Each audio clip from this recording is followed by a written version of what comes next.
నమస్తే. Welcome to our channel. ప్రముఖ ఆధ్యాత్మికవేత్త, ఆస్ట్రాలజర్ అనంత శర్మ గారు ఉన్నారు. వారితో మాట్లాడదాం. నమస్తే గురుగారు. నమస్తే అమ్మా. అయితే గురుగారు ఇందాక మీరు మాట్లాడుతూ 2025 ఏప్రిల్ నుంచి రాజకీయంగా పెను మార్పులొస్తాయని చెప్పారు. అంటే రాజకీయంగా పెను మార్పులంటే మీ ఉద్దేశం ఎలాగంటే మంత్రులు గానీ, ముఖ్యమంత్రులు గానీ ఇలా చేంజ్ అవుతారనా? లేకపోతే ఏంటండి? ఎటువంటి మార్పులు చూడొచ్చు మనం రాజకీయంగా 2025 ఏప్రిల్ నుండి? అమ్మా, మీరు అడిగిన ప్రశ్న చక్కగా ఉంది. ఇది వాస్తవమైన ప్రశ్నే కానీ హ్మ్. ఇంకోటి కట్టుకథలతో అడిగిన ప్రశ్న కాదు ఇది. హ్మ్. రేపు మార్చి 30 నుంచి దేశారిష్టాలు ఎక్కువైపోతున్నాయి కాబట్టి రాజకీయ నాయకులకి విపరీతమైన ఇబ్బంది. ఏ ప్రకారంగా అంటే పెద్ద పెద్ద మంత్రులకు ఇబ్బందులు ఉన్నాయి. వాళ్ళు మారిపోతూ ఉంటారు. హ్మ్. సీఎంలు కూడా మారడానికి అవకాశం ఉంది.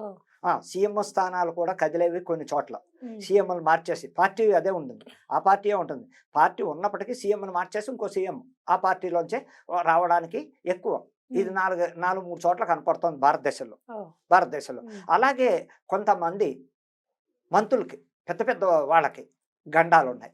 హ్మ్. ఆ గండం నుంచి తప్పించుకోవడానికి వాళ్ళు ఇప్పటి నుంచి వాళ్ళ వెనకాల ఎప్పుడు పెద్ద పెద్ద మహామేధావులు, సిద్ధాంతులు ఉంటారు. హ్మ్. వాళ్ళని కాంటాక్ట్ చేసుకుని దానికి రెమెడీ ఇచ్చుకుని వాళ్ళు ఇచ్చుకోవడం వల్ల చక్కటి పరిష్కారం చేయించుకోవడం వల్ల కూడా రాజశ్యామల యాగాలు కానీ, హ్మ్. వేరు వేరు ఏదైనా అమ్మవారి హోమాలు ఎక్కువ చేయించుకోవడం వల్ల, హ్మ్. చండీ హోమం కానీ ఇలాంటివి చేయించుకోవడం వల్ల కూడా సప్త శక్తి పారాయణలు కానీ ఇలాంటివి చేయించుకుని ఉంటే రాజకీయ నాయకులు పెద్ద పెద్ద వాళ్ళంతా కొంచెం సమస్యల నుంచి ఏదేమైనప్పటికీ 100% రాజకీయ పరంగా మార్పులు చేర్పులు తప్పవు.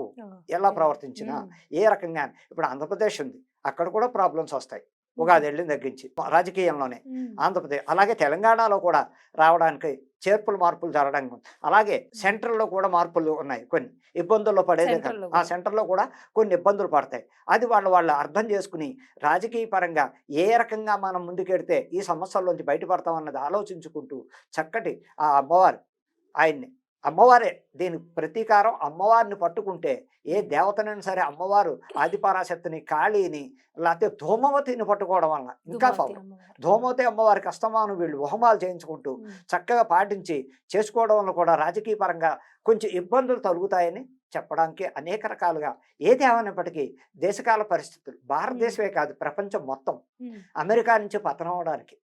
చాలా హుహు. 2025 మార్చి 30 నుంచి హ్మ్. పడుతున్నాయి. ఈ షష్టగ్రహ కూటం వల్ల అనేక రకాల ఇబ్బందులు. భారతదేశమే కాదు ప్రపంచాలంతట్లోనూ అమ్మ ఈ రాజకీయంగానే చెప్తున్నాను. రాజకీయంగా విపరీతమైన మార్పులున్నాయి. హ్మ్. ఎవరు ఏ స్థానం, ఏ గంటలో, ఏ నెలలో పక్క తప్పిస్తాడా భగవంతుడు చెప్పలేని పరిస్థితుల్లో గ్రహాలు అనుకూలంగా లేక హ్మ్. ఈ ఇబ్బందులు వస్తాయని మరీ చెప్పడం. అది కూడా రాజకీయ పరంగా ఎక్కడికక్కడ అరాచకాలు ఎక్కువైపోతున్నాయి. అవునండి. ఈ అరాచకాలు వాళ్ళు అయ్యో! కొత్తగా మనం పదవిలోకొచ్చాం అని పదవిని అవును. పరిపాలించట్లేదు. హ్మ్. స్వార్థంగా వాళ్ళ స్వార్థం వాళ్ళు చూసుకుని ఈ వచ్చిన ఫండ్స్ ఏ స్టేట్‌లోనూ కూడా ఇంచుమించు తెలుగు రాష్ట్రాలు అస్సలు లేదు అభివృద్ధి. హ్మ్. ఈ వచ్చిన ఫండ్స్ అంతా ప్రజలకి ఇవ్వవలసినవి. రైతు పథకాలవ్వచ్చు, హ్మ్. లేతే వేరే చదువులకవ్వచ్చు, అవును. వేరే వేరే ఏ రకంగా అయినా హ్మ్. ప్రజలకు అందవలసిన పెన్షన్‌లు కానీ, పథకాలు ఆ! అందట్లేదు అంటారు. పథకాలు కానీ, హ్మ్. పెన్షన్స్ కానీ రాకుండా జీతాలు కూడా కరెక్ట్‌గా ఇవ్వకుండా ఈ రకంగా ఫండ్స్ అంతా ఏమైపోతున్నాయి? కోట్లొచ్చి పడుతోంది. ఈ హ్మ్. స్టేట్ గవర్నమెంట్ ఫండ్స్ అంతా ఎక్కడ పోతున్నాయి? హ్మ్. ఎవరికి చేతిలో పెడుతున్నారు? ఆ స్టేట్ గవర్నమెంట్ ఫండ్స్ కరెక్ట్‌గా వీళ్ళు ఉపయోగించే సీఎంలు కరెక్ట్‌గా ఉంటే అభివృద్ధి తప్పకుండా చెందుతాయి. హ్మ్. అది ఎక్కడ జరగట్లేదు. ప్రస్తుతం ఏడాది అవుతోంది. ప్రభుత్వాలు మారి కొత్త సీఎంలొచ్చారు. ఆ సీఎంలు కూడా అభివృద్ధి అనేది మానేసి ఎంతసేపు ఒకళ్ళ మీద ఒకళ్ళు బురద జల్లుకోవడం. పాత వాళ్ళు ఎలా చేసిపోయారు? మేము అప్పుల పాలైపోయాం. మేమెక్కడి నుంచి తెచ్చి పెట్టమని ఆ వాళ్ళిచ్చిన వాగ్దానాలకే అబద్ధం ఎక్కడ చూపిస్తున్నారంటే మాజీ సీఎంల మీద చూపిస్తున్నారు. హ్మ్. ఈ అబద్ధం. వాళ్ళొచ్చి మమ్మల్ని తుడిచిపెట్టి మాకు ఈ రాష్ట్రాన్ని అప్పుల్లో పెట్టి వెళ్లారు. మేము వాగ్దానం చేసిన మాట వాస్తవం. ఇప్పుడు ఇవ్వడం మా దగ్గర ఖజానా లేదు. ఏం లేదు. ఆ అప్పులు తీర్చడానికే సరిపోతోందని అబద్ధాలు ఆడుతున్నారే కానీ, అలాంటప్పుడు ఈ ప్రభుత్వం అప్పు చేసి పోతోంది. రేపెందుకు మనం ఇన్ని హామీలు ఇవ్వాలని ఒక్కళ్ళు ఎందుకు ఆలోచించట్లేదు? హ్మ్. ఆలోచించాలి. మనం ఓ పథకం ఇంతమందికి నేను ఇన్ని హామీలు ఇచ్చాను ప్రజలను ఆదుకోవడానికి. మరి అదెందుకు చేయకుండా ఈవేళ వచ్చి ఇంకో సీఎం మీద మాజీ సీఎం మీద నిందలేయక్కర్లేదే. మీరొచ్చి ఏమి ఉద్ధరించారు? హ్మ్. లక్షలు 20,00,00,000 లక్షలు అప్పులు చేస్తోందే కంట్రీ. ఇంకా ఏడాది లోపే. వాళ్ళు పాతవాళ్ళు 5 ఏళ్ళు చేసి ఆ మాత్రమేనా చేసిన అప్పుంది. ఈవేళ రాజకీయ పరంగా ప్రజలకు అందుబాటులో లేరమ్మా. హ్మ్. ప్రజానాయకులు ఎవరు కూడా ఎక్కడా కూడా ప్రజలకి అనుకూలంగా ఎక్కడా లేరు. ఆ ఇబ్బందులు ఓటేసిన వాళ్ళంతా ఇబ్బందులు పడుతూనే ఉన్నారు. అన్ని రంగాల్లో ప్రజలు పాపం గవర్నమెంట్ ద్వారా రావాల్సింది రాక రకరకాల సమస్యలతో ఎదుర్కొంటూ ఇబ్బందులు పడుతున్నారని చెప్పడానికి ఇది ఆస్కారం. హ్మ్. అర్థం చేసుకోండి. ఇప్పటికైనా ప్రజానాయకులు ఉమ్, ఇప్పటి నుంచైనా మారండి. మారి ప్రజలకి సహాయం చేయండి. ప్రజల ఇబ్బందులు తెలుసుకోండి. ఎంతసేపు స్వార్థం పనికిరాదు. ఆ స్వార్థంతో మీరు ఉద్ధరించేదేం లేదు. రేపు రాబోయే కాలంలో మళ్ళా నేనే రావాలనుకుంటే మీరు ప్రజలను ఆదుకుంటేనే మీరొస్తారు. లేదు, మధ్యంతర ఎన్నికలు జరగడానికి కూడా ఆస్కారం ఉంది. ఓ, మధ్యంతర ఉమ్, ఎన్నికలు కూడా జరగడానికి ఆస్కారం ఉంది. తప్పదు. జరిగి తీరతాయి. జమినీ ఎలక్షన్ పడినా పర్వాలేదు 2027లో.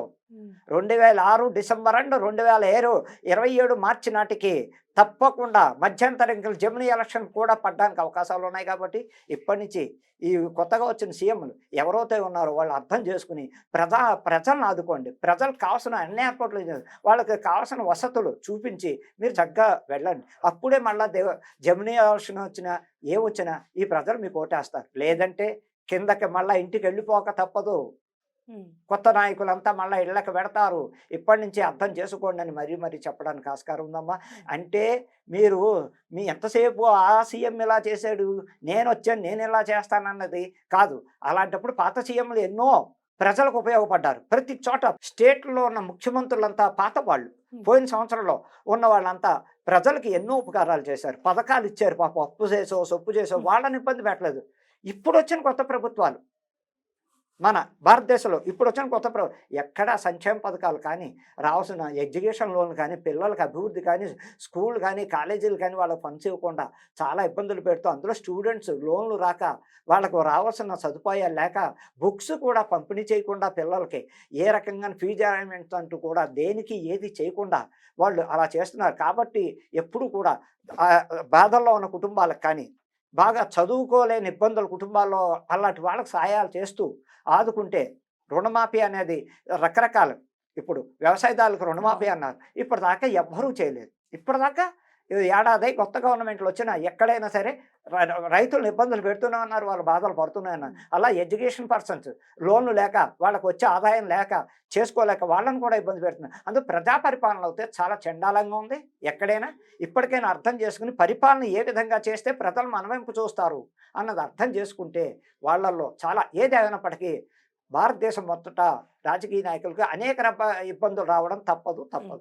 అయితే మీరన్నట్టుగానే 2025 మార్చ్ తర్వాత రాజకీయ నాయకులకి విపరీతమైన ఇబ్బందులు వస్తాయి అని చెప్పారు. సో అది రాకుండా ఎలా చేస్తే, పాలన ఎలా చేస్తే బాగుంటుంది అనేది కూడా చాలా చక్కగా వివరించారండి. ధన్యవాదాలు.